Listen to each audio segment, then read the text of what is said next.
Last year's LG G5 introduced the concept of modular accessories, but it didn't catch on and LG dumped that whole concept. The 2017 G6 is different in new ways, but it launches alongside the powerhouse Samsung Galaxy S8. Let's see what ideas LG has managed to come up with. At first glance, you'll notice the elongated screen and narrow borders.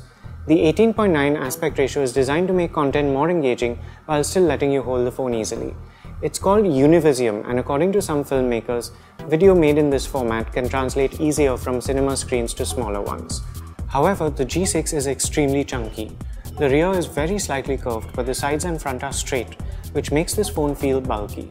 Reaching all four corners requires a lot of stretching. We like the ice platinum color you see here, which is uncommon but still neutral. The phone is also available in black. LG insists on putting the power buttons of its phones on the back, and it's just uncomfortable and difficult to get used to. The volume buttons are thankfully on the left. With the idea of modularity abandoned, there are no joints or seams. However, there are thick antenna lines around the edges, which we didn't like very much. There's a hybrid dual SIM tray which lets you use 2 nano SIMs or trade one for a micro SD card. Overall, the G6 is very well built, but it doesn't look modern and it doesn't have that wow factor we've come to expect from flagships.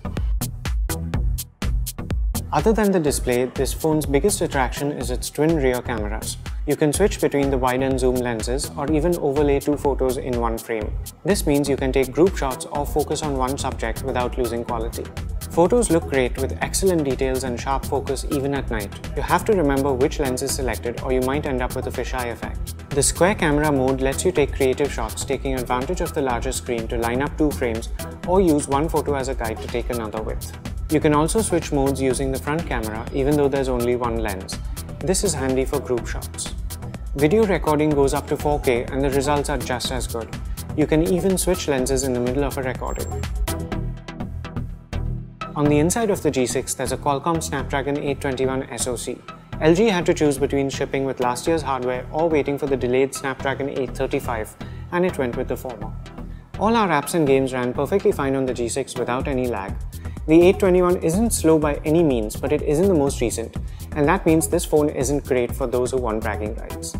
As new flagships are released in 2017 with features like AI assistance, the G6 might begin to feel like it's being left behind.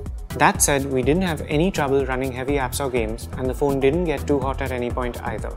Most apps run fine on the bigger screen. The extra space is used to show the Android navigation buttons, which can get distracting at times.